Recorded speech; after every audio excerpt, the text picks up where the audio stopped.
Okay, welcome to a Wednesday afternoon live stream coming from Denver, Colorado, where the weather seems super nice this week. And we're going to be talking about some iPad stuff and some Logic Pro stuff today. If you like this type of content, live streams, make sure you subscribe and hit that notification because otherwise you'll never know when we're going to do these streams. We rarely plan them in advance. That's just kind of how we do things over here at Logic Pro X Life. And so, yeah, make sure you do that. Also, there's some links in the description if you want some of our bonus streams that we do with members. Those we do typically plan in advance. And also some one-on-one training is available. Anyway, this stream, wasn't planning on doing it, except yesterday evening, I was just doing my normal news update. We've been looking for Logic updates, and we got some, I would say, some rumors. We'll call them rumors at best, but with some information about iPad OS 17. That's the iOS that runs on the iPad. They've done a lot of stuff with it in the last few years.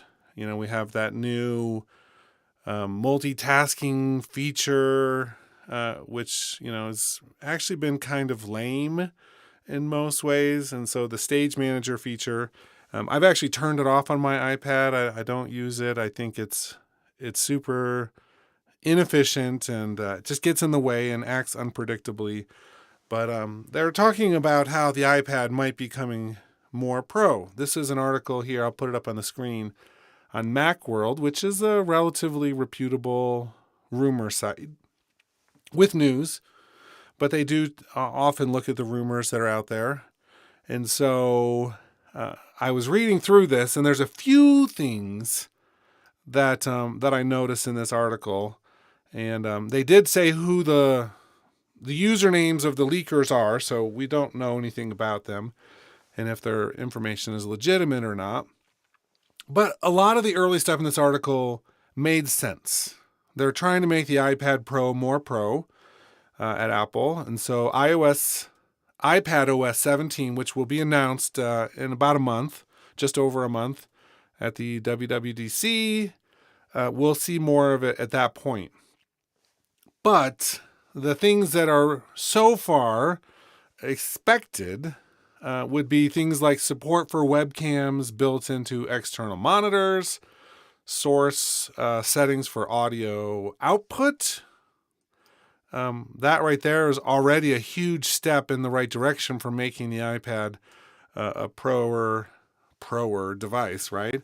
We don't get a lot of choices. We can hook up an interface to an iPad Pro, and if it sees it, then we can use it, but we don't get a lot of choices about what's happening with it, right? So this is a really important step in making the iPad more usable for audio professionals. There's something here about simultaneous audio-video streams. Cool.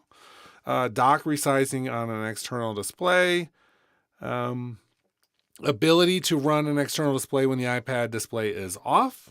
Okay, cool, right? So all of that seemed fine. I was like, this seems like a pretty normal announcement of rumors that we legitimately could expect. I was really excited because I thought audio output decision-making process means we're going to be able to get more pro audio apps on here, right? So then this article is talking further.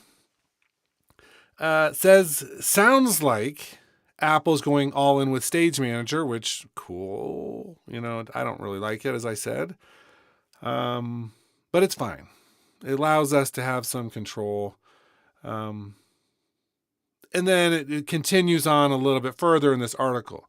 This year's Stage Manager update will be interesting. 2024 will be reportedly deliver the big iPad OS we've been waiting for, blah, right? Many features from Mac OS coming to iPad OS in 2024 from the Tech Reeve. And then it says that we're expecting, and this is in the next paragraph down below, Apple is finally going to release, Analyst 941, this is a rumor leak, says Apple is going to release iPad versions of its popular Pro apps, Final Cut Pro and Logic, in 2024 and 2025, respectively. So what's more, the leaker claims the version of Final Cut Pro for iPadOS will be a one-to-one to its big brother, along with a slightly modified UI to support touch. Okay. Sweet. This is all made very much more believable due to the fact that we had some other big iPad stuff come out recently, right? And so we've had some other big companies release things. DaVinci Resolve is one of those. I've used this on my iPad now, and it's great. I mean, it's like almost the full software and adapted in many ways for the touch experience, but you can use a mouse and a keyboard and attach an external monitor. And so we're like inches away from being able to get all these things. Now we have leakers which are credible enough that Macworld is quoting them and listing their names and talking about this. So yay and also boo, right? I mean, 2025. I could be like a grandfather by then. I mean, that's not like that close. That's far away from now. But we have seen other companies taking advantage of the M1 chips inside the iPad Pro, and now with the M2, and then by then it'll be like M3, maybe M4. You know what I mean? So 2025 is not horribly close, but they're moving the direction. And it's interesting that they would talk about, let's close that ad, a one-to-one to its big brother, Final Cut, in that case. There's so much in that software. But here's the thing that we have to think about with Logic Pro. So when Final Cut 10 was released, and everyone was so upset, right? It looks different. It functions different. Magnetic timeline, all of these other functionality features that looked a lot like iMovie. Everybody was super pissed. They were. Everybody was upset. People left it in droves and have slowly been coming back, but they were really upset. What nobody thought about at the time, and what I think Apple had the patience and the foresight to understand, was that at some point someone said, the iPad is just going to get more powerful. Technology works this way. It's going to get more powerful in the same size, or maybe even a little bigger or even smaller. We're going to be able to do everything a desktop, laptop, computer could do, right? I mean, there's no way that that's not going to happen with the way technology moves. There's going to be breakthroughs every year that's going to make this stuff more portable. So Apple said, you know what, we're going to do this with Final Cut, not because we want it to be iMovie Pro, but because we know that at some point this software is going to have to go into a touch format, right? I mean, they're thinking long term what the end game is. And so, sure, there were some growing pains, but there was enough pain that they never did the same thing with Logic. They never did. They said, you know what? Okay, everybody revolted. Maybe Logic has a more fragile ecosystem or something, and they didn't do that. You know, they were doing it. GarageBand has always been that. It's always been like the version of Logic Pro that's in that different looking way that has all the touch elements. And there's a GarageBand for iOS, iPadOS. It works. And so maybe they said, you know what, let's just hold off on doing this with Logic because maybe eventually we're going to ditch it anyway. Or maybe we'll find out let's really track what all the most important features are. What are people actually using? What are 90% of our users using all the time? And so Final Cut is already in a format that's going to lend itself to an iPad OS experience. Logic, however, is not. Logic is nowhere near a format that's going to work on an iPad. It's impossible. There's too many little menus everywhere. Final Cut doesn't have all these little menus, it just doesn't. The closest thing that we can see to what this would look like is with the Logic Pro app, the control app on the iPad. And so that ties into almost every feature, not every feature, but tons of them. And so that format, there's like page after page after page on the iPad control app of plugins and other features and menus and keyboard shortcuts. It doesn't translate very well to an iPad iOS format, but that doesn't mean that's, we don't know exactly what that's going to look like. But certainly it's going to look more like GarageBand than Logic Pro as it currently stands. Let me look at some of the comments for a second. I haven't been ignoring you all. Gigadet, thank you. That's awesome. You're the best. Jimmy says that sounds cool. Fred says just checking this out. Fred, my theory about this is that it may have some sort of charge. But as we've seen with GarageBand on iOS and iPadOS, they've never really charged for it. Because you're paying for like $1,000 device, right? They want everyone to go out and buy a new iPad. This is going to be the biggest marketing event in iPad history, because once they get these power tools on those formats, I'm going to get a new iPad, right? I want to use it in the latest version. I have an iPad M1, but I'm going to want the one with the bigger screen, you know what I mean? It's like, okay, this is getting legit. Let's get the bigger thing. It's going to be the biggest marketing push for a new device that we've ever seen since they first started coming out. And I think a lot of people are going to finally be like, okay, it's time.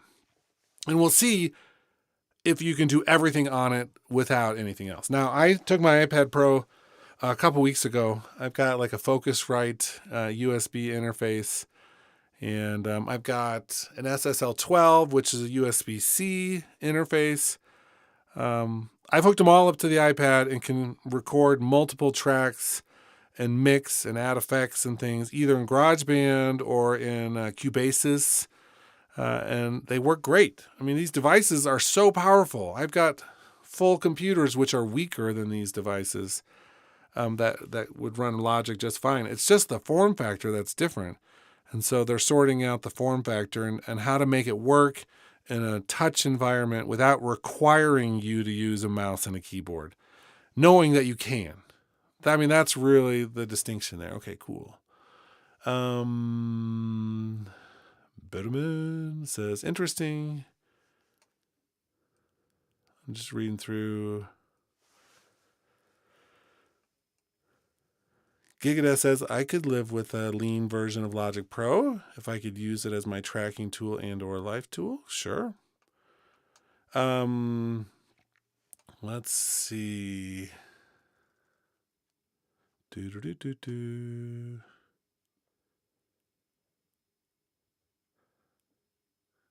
Cool. Yeah, so Boson Breeder is talking about using iPad Pro with Logic. And I've done videos about that, sharing your Logic screen onto the iPad. And I like it, but I don't do it that way very often. I'm going to usually sit down in front of my computer. Partially, it's like I'm tired of laptops. I know it's like that's just not I'm not in the phase of life where I need a laptop to tote around and use Logic. I'm in the phase of my life right now where I want to sit down in front of multiple monitors with a Mac Ultra and have it all decked out and have everything just whistle. And when I make these type of videos, I don't want to worry about power. I want to be able to stream and do audio and do Logic and everything else and have no issue whatsoever. And so for me, I'm not into the portable laptop thing right this moment. Now, some of the laptops are amazing. But every laptop I've ever gotten from Apple, runs out faster than the desktops. And so I'm going to keep using the big one and then using my iPad or my phone. Honestly, my iPhone is what I use most of my like web browsing and stuff on. I can still read the screen for now. At some point, I'm sure that I'll need something bigger just for my eyes, when I'm old. And that'll be cool too. I'll just carry on an iPad and be one of those people at events that I'm holding up my iPad to do video with it. Perfect. I have no shame. I'm not afraid. So, a few things in those rumors. One of them is the audio ability to select different outputs and things for your sources, which is a huge step because right now it's overly simplistic. Now, some of the apps, Cubasis, even GarageBand to a certain degree, you can change your audio quality settings, but they're simple. They're simplified. We don't have a ton of control. So we need more infrastructure on the device no matter what, just to make the current apps better. And then once they implement that, I think we're going to see some other changes coming out. It could be if iOS and iPadOS 17 are coming out with more audio functionality. It could be, let's see. Yeah, I don't have any connected right here. But the IDAM protocol, the inter-device audio and MIDI, maybe that'll give us multi-channel audio back and forth. That would be a huge thing. Right now, you can hook up your iPhone and with a cable to your computer, and it will let you send audio full resolution, uncompressed resolution, I think, over to your computer so I can run a synth or some other instrument on my mobile device, and Logic can record at full resolution to whatever the app and Logic are set to. And so that's great. And it sends MIDI back and forth. But what I would like to do is say, with multitasking, let's load up 5 different instruments on my iPad, which it can obviously handle. It can handle way more than that. And let's have an audio output for each of them so that Logic can record each of those things simultaneously. Then it becomes a really usable extension of our computer. And I wouldn't put it past Logic to have a feature like that. How many of you remember before with Logic, 8 or whatever? I can't remember when they exactly got rid of it, but they had the nodes. So you could have nodes on other computers, and you hook up the computers together, networked, and a second computer could run processing. So I could have an older computer just running the Logic node, and it would handle some of the processing. That was a really good idea, and I'm all for that because at some point, the computer is either going to age, but the software will continue to be new. And so we have to have ways to either upgrade or to be efficient with the old things. And I know that they hate that. They got rid of that feature partially because, partially, I guess, because keeping up some of those things that may be not being used doesn't make sense. In the same breath, they said, stop making things that help people not upgrade their computers. We want everybody to upgrade their computers all the time. That's the goal of all of this stuff. That's the price we're paying to be Logic users. And if you don't like that model, if you don't like getting the new computers, or perhaps it's a financial decision, and you think, I don't know. I'd really like to be able to just upgrade my graphics card every once in a while. And but the rest of my stuff is going to be fine forever. And then, switch to Windows. Use Studio One or Ableton or Pro Tools or FL Studio or Reaper. Don't tell anybody who uses Reaper that I said that. But if there's something about Logic that you really like and want to use, then just realize the price of admission is owning an Apple computer. And unless you're doing a Hackintosh, but I haven't heard as much about those since Silicon came out. Not really. So at this point, we are invested, right? I'm invested in Logic.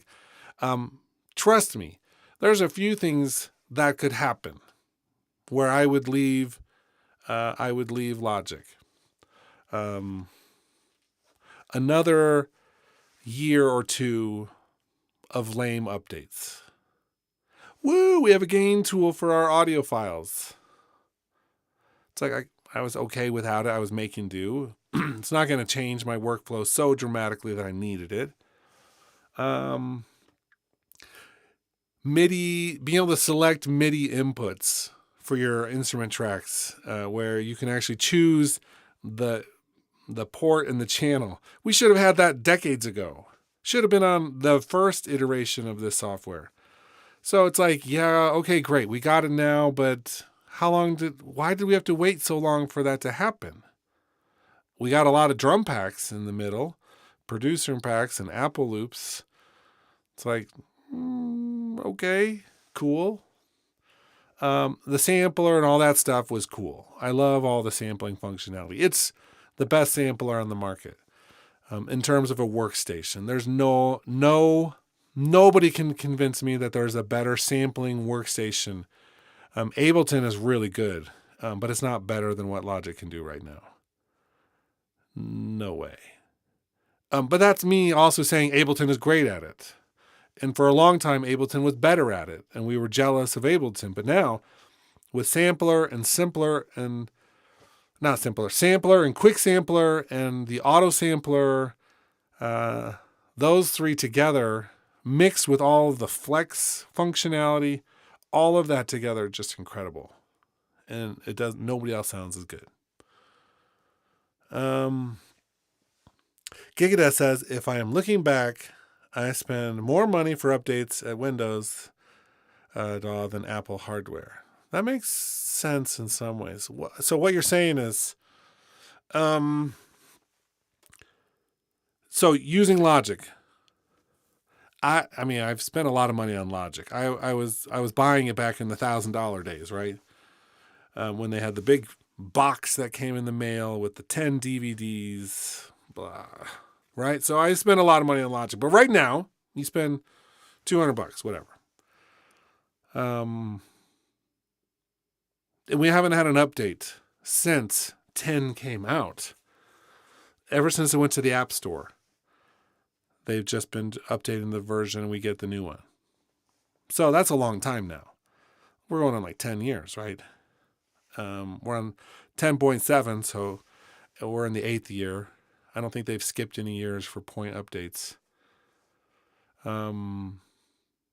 So we have that. That means every time we would have updated Ableton for a few $100. I mean, it's like $400 or something, right? I'd have to look. The upgrade may be like less than that, but a few $100 each time, no matter what, in the same 10 years.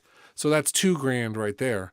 And you can buy a Mac Mini M2 for less than $2,000.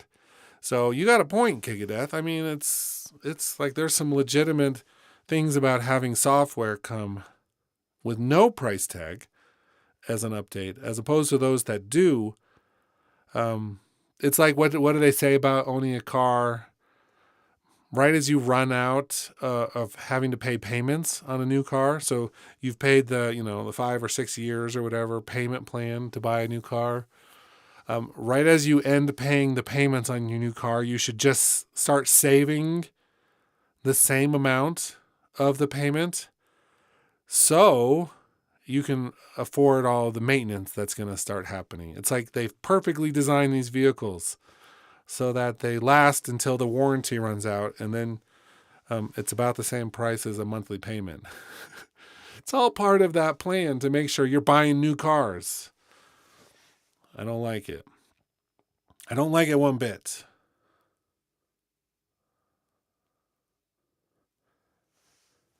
And Gigadeath has some other good points too.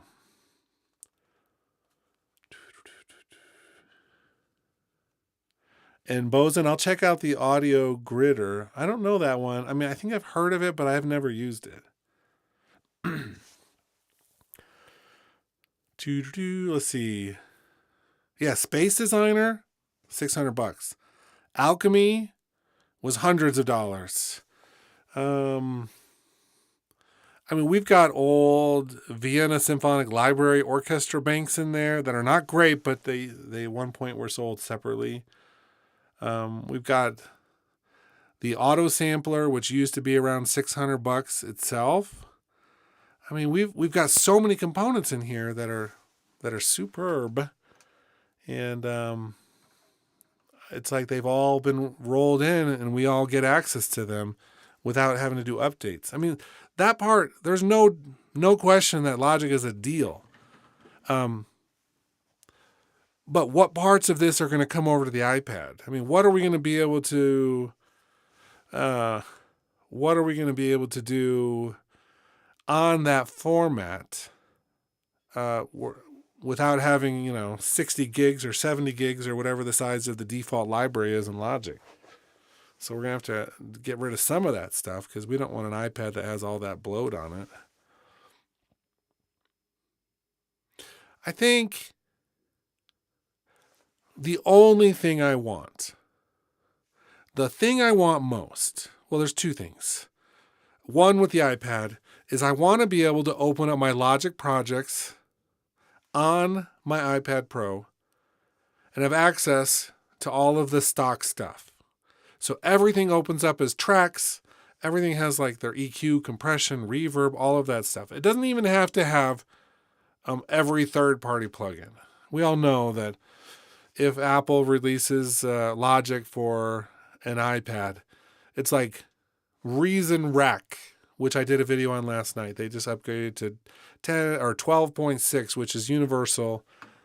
So it works without having to turn on Rosetta. I've turned off Rosetta now, officially on my computer. Logic is no longer in Rosetta mode because that was the last thing I needed. And there's a couple other things I use, but only every once in a while. And so I'm not going to leave it in Rosetta just for something that is every once in a while. I'll use Rosetta when I need to. But Reason Rack is not coming to the iPad at the same time Logic is. It's not going to happen.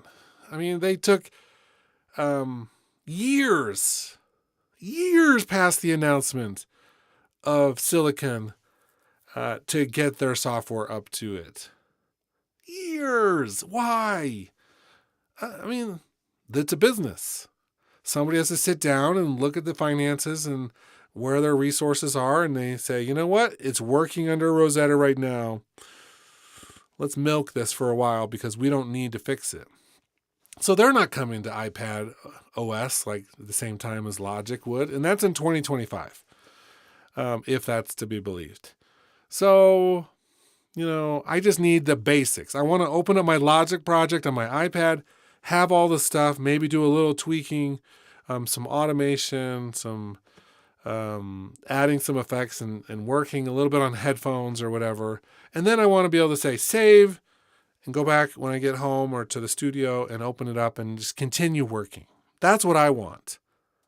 I want that. That's the bare minimum. I don't need everything on my iPad all the time. Although, once those continue to get better, I mean, what's the difference between an iPad and a MacBook Pro, right? Or a MacBook Air? They have the same M series processors. You get the same amount of RAM, a decent hard drive, add a keyboard and a mouse. What's the difference at that point, right? What's the difference? The difference for me is that an iPad is like a phone. I mean, it fits a small place. Battery lasts a long time. It's got all the touch parts of the interface, so I don't have to have a mouse and a keyboard. I just want a screen sometimes, And I want to set it up and watch Netflix. And then I want to, fold it in and work on my mix for a little bit. That's what I want there. Now, in terms of Logic as a whole, there's really two parts to what I want from Logic right now. One of them is I want some of the major bugs that are happening right now to be fixed. Flex stuff is not fully working. I know, Gigadeath, I saw your email about the ARA stuff. Excuse me. It's promising. I think it's going to be sorted out, but it's not yet. I want that stuff to work, but I also I'm ready. I want some of the isotope style AI functionality in here. I want to be able to have Logic take care of some of the stupid stuff that I don't want to take care of. Right? I want it to EQ drums for me. I mean, just the basic starting place. It's like, yeah, I could do it all. I've done it all. But I'm no longer at the point in my career where I'm like, ooh, I want to sit for 6 hours and prep all these tracks. I'm not into that as much anymore. I want it's like I see the end result and I want to get there. And so I want it to get me closer. And then I get to do the fun parts, you know? So I want some of those tools that are going to help us be more efficient and move things forward. That'd be cool. Let's see. Gigadeath says, I waited until 3/23 to have my $1,000 plus software running natively. Well, I don't use Melodyne for that reason. And that's what I was talking about with your email. But it'd be nice to move freeze tracks from a desktop to an iPad project. Yeah. Sounds like a lot, especially without newer iPad. Yeah. Jocko says, where did you find information about Logic Pro X for iPad? It's on macworld.com. So this is the rumor article. It came out yesterday where they're talking about it. An analyst, 941, is the one who is leaking or suggesting. I don't know if it's a leak or not. I'm assuming it's a leak. And this, a few of the channels on social media of people who I know are beta testers for Apple and Logic. Are making content in the current version like nobody's business. Now, that means we're not expecting any huge changes. I know I'm reading into that a little bit. They could be dumping a bunch of old content. But it's like you can track the habits of people on social media. And it's pointing towards, that time frame of not immediately. Otherwise, they'd be spending hours and hours and hours for things that have less longevity, is my guess. Let's see.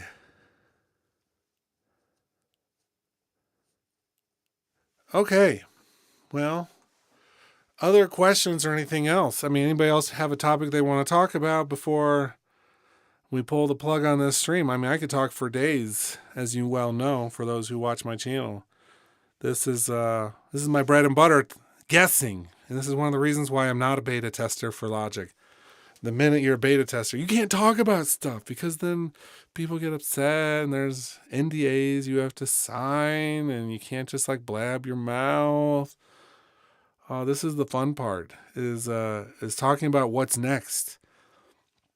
I do think there's something before now in the iPad version coming out. If 2025 is really the date we're looking at, which is an eternity away, there's going to be some other stuff before then, and hopefully, we're seeing the music industry change under our feet.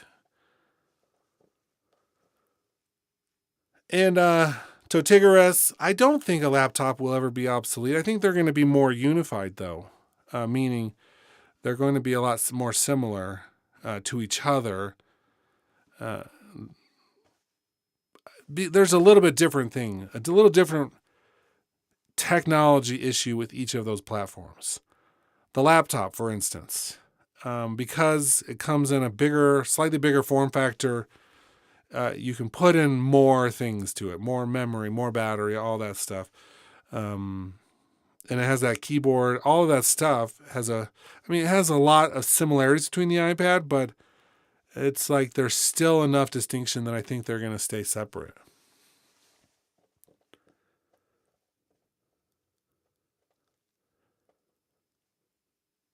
Jocko, totally. So the guy from UAD, we don't know what that's going to lead to, but I mean, Apple, I really wish,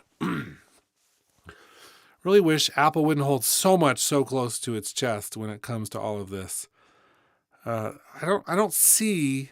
I mean, maybe the hype. Maybe what happens is there's this ecosystem of people guessing at what's going to happen, like what I'm doing right now in this, this stream. Maybe there's a certain amount of that company like Apple really wants to almost encourage, because it creates buzz around things, and it creates buzz in the right places without it affecting the wrong places. You know what I mean?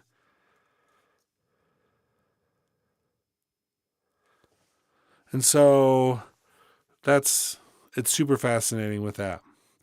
However,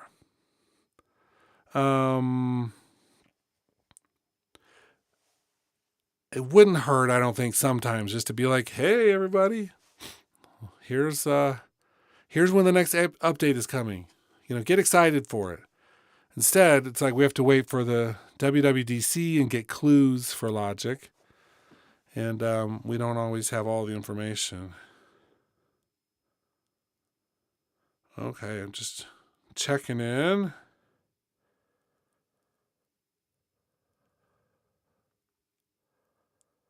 Okay, cool.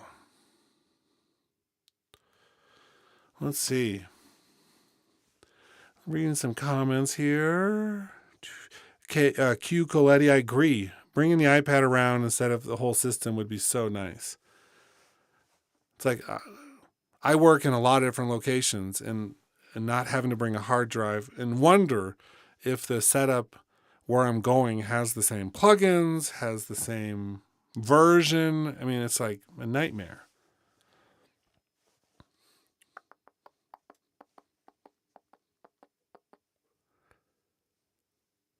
I don't know the answer to that question, Gigadeath, about like complete control.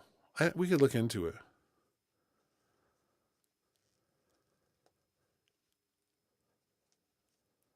Boson, we have an expert in our midst. I love it. No, it's not a true AU plugin. I mean, you can't really wrap Logic stock stuff. I'm assuming that's what you're talking about, Boson. And then Totigara says, have you ever tried recording Alchemy from iPad to Logic? Well, I mean, iPad has a version of Alchemy in it. It's not the full, I mean, it's kind of the full version. All of the stuff in there works in the full version. And so you can record the GarageBand version of Alchemy and open that GarageBand session in Logic and have all the stuff there. That's cool. Those have always had a really unique relationship. But also, you could use the touch interfaces of the Logic remote app and do a lot of control with that.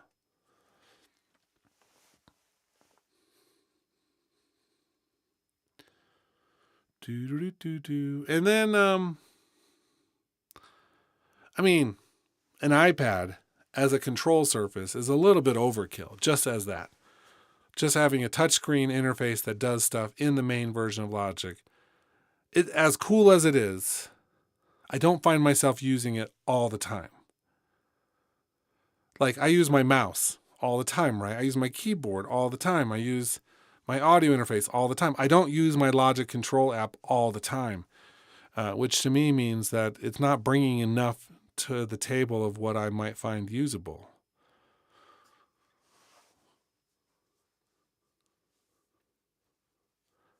Totigris, yeah, I think it does. I'd have to confirm that 100%, but you have the step sequencer input, you have the plugin controls, you can do the visual version of the EQ now. There's just a few things that it really doesn't have still, and that's like the graphic version of almost all of the other plugins.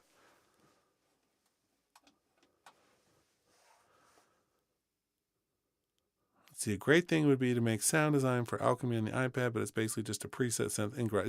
That's true, Boson. That is a missed opportunity, but that's also, I understand why. but it would be nice to expand it. That's when we know we're in trouble with GarageBand. When GarageBand on the iPad and iPhone hasn't had a real update in years at this point. It's essentially the same thing that it's been for years now, which if you think about the capability of the iPad and even your iPhone, capability, the hardware is way up here. GarageBand started when it could barely run on it. I mean, you could barely do stuff. It had to freeze the audio tracks before you push play for everything. It like rendered them into files before you could push play. And it was like 8 tracks and then like 16 or whatever. I mean, it was very limited. Hardware shot up a ton. I mean, you can do things on there that computer that's 4 years old could barely do, right? I mean, it's so powerful. GarageBand stayed in its really basic format. And I don't know if they're like, well, it's doing what we want it to do, so let's just leave it. Or they're like, you know what, we got other we got other fish to fry, so let's keep on frying them and not worry about GarageBand iOS. Or what, but it's the software and the hardware haven't maintained pace with each other. And so either they have their analysis team saying, you know what, this isn't where the money's at, and we don't need to impress our stockholders with a new audio program or music program. But if, on the other hand, they see some longer game and they're like, no, we know what we're doing here. We're just prepping the field. We're making sure everybody knows like what GarageBand is. A whole generation of like kids are using iPads in schools with GarageBand on them. I mean, it's like think about McDonald's for a minute. I've talked about this a few times on here. McDonald's as a company is genius, though they spend a lot of money to be genius, but they're genius, right? There's like a certain nostalgia people, I'm speaking mostly about Americans, I guess, but even in other countries, McDonald's is worldwide.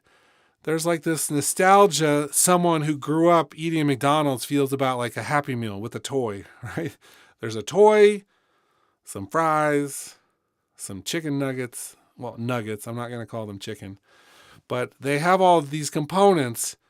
They just, like last year, did a nostalgia pack for grown-ups where you get like a vintage toy and like the food, and it comes in a special box. I think those sold really well. But they start young, and then they don't change the formula that often, right? They don't mess with it. So what we're having now in the United States are a bunch of students who grew up on GarageBand because schools were using iPads. And it's not changing that much. They're adding some content and things, but it's essentially staying very similar. And those kids are now going to be graduating and going into the workforce having used that thing. So if Apple changes even logic to be more GarageBand-like, which it can be, but even more so, they're going to have a lot of people feel like really comfortable in this format. They're going to feel really great about it. So not changing GarageBand every couple years is probably going to work in their benefit in the long game. And Apple's the master of the long game. They're so good at it. They've built a reputation off of certain things happening at the same time every year. And it's like they keep all of these like little homages to previous versions. And it's like they've built this really intense long game about this piece of software that other software is doing too, to a certain degree, but not the same scale as what Apple's doing. When I think of a program like Pro Tools, I feel a certain type of nostalgia too. One that brings like ill feelings towards a company that I don't like, and software which always crapped out at the wrong moments. You know, it's like, I have a lot of feelings about some companies, but this one's different.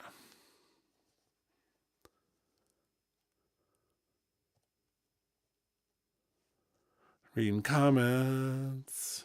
My ranting.